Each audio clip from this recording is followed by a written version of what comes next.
என்னென்ன பொருட்களை போட்டு கொதிக்க வச்சு ஃபில்டர் பண்ணி இதை நம்ம யூஸ் பண்ணால் உடம்புக்கு ரொம்ப நல்லதுங்கிறத இப்போ நம்ம பார்க்கலாங்க வீடியோவில். ஃபர்ஸ்ட் வந்து பார்த்தீங்கன்னா நான் பாம் ஆயிலை கட் பண்ணி நான் வந்து கடாயில் ஊற்றிக்கிறேன். இந்த மாதிரி இருக்கும்போது டைரெக்டாக யூஸ் பண்ணக்கூடாதுங்க. இதை நம்ம வந்து காய்ச்சி தான் நம்ம யூஸ் பண்ணணும். ஒரு கொத்து நான் வந்து கருவேப்பிலை சேர்க்க போகிறேங்க. கருவேப்பிலை இதில் சேர்த்துக்கலாம்.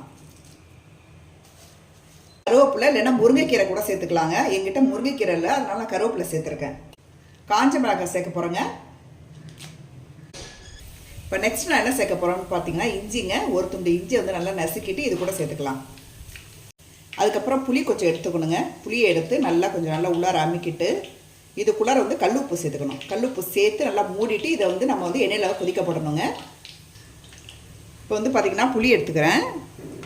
புளி எடுத்து இப்படி வச்சுக்கிட்டு இதில் வந்து கல்லுப்பு கொஞ்சம் போட்டுக்கிறேங்க. கல் உப்பு போட்டு இதை வந்து நம்ம வந்து க்ளோஸ் பண்ணிக்கலாம். அப்படி இப்போ நம்ம வந்து இதை வந்து எண்ணெயில் போட்டுடலாம்.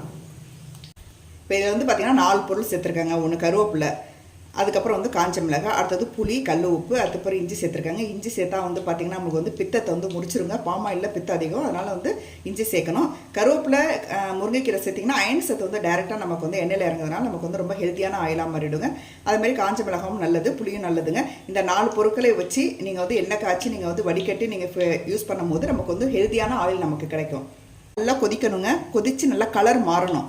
அந்த புளி வந்து நல்லா கருத்துட்டு வரணும். இது நல்லா நல்லா சுருங்கணுங்க. இஞ்சி வந்து நல்லா சுருங்கி வரணும். கருவேப்பிலை நல்லா கருப்பாக மாறணுங்க.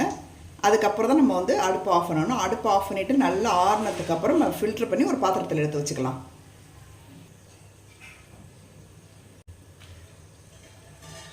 இதை நம்ம தள்ளி விட்டுக்கலாங்க. எப்படி ஒன் சைடாக இருந்துச்சு, அதனால் வந்து நான் வந்து எல்லா இடத்துலையும் எல்லா எண்ணெயிலையும் பரவுற மாதிரி நான் வந்து தள்ளி விட்டுக்கிறேன். பாருங்கள், இன்னும் நல்லா எண்ணெய் கொதிக்கணுங்க. நான் இப்போ சிம்மில் வச்சுருக்கேன். அடுப்பை ஹையில் வைக்கல, சிம்மிலே வச்சுருந்து நல்லா அந்த புளி வந்து நல்லா கருப்பாக மாறணுங்க. அதுக்கப்புறம் நம்ம வந்து அடுப்பு ஆஃப் பண்ணணும். இப்போ பார்த்தீங்கன்னா புளி வந்து நல்லா கருப்பாக மாறிடுச்சுங்க. இப்போ வந்து நம்ம அடுப்பு ஆஃப் பண்ணிடலாம். இதுக்கு மேலே வந்து நம்ம ஆற வச்சு ஃபில்டர் பண்ணி நம்ம யூஸ் பண்ணிக்கலாம். பார்த்திங்கன்னா நம்ம காய்ச்சின வந்து பாமாயில் வந்து நல்லா ஆறிடுச்சுங்க. இப்போ இதை வந்து நம்ம என்ன பண்ணலாம், ஃபில்டர் பண்ணிடலாம். எண்ணெய் எப்போதுமே ஊற்றி வைக்கிற பாத்திரம் வந்து வச்சுருக்காங்க. அது மேலே வந்து ஃபில்டர் வச்சுருக்கேன். இப்போ வந்து நம்ம வந்து பார்த்திங்கன்னா நம்ம வந்து டம்ளரால், நான் கிளாஸால் வந்து நான் வந்து எண்ணெயை வந்து ஃபில்டர் பண்ணிக்கிறேன்.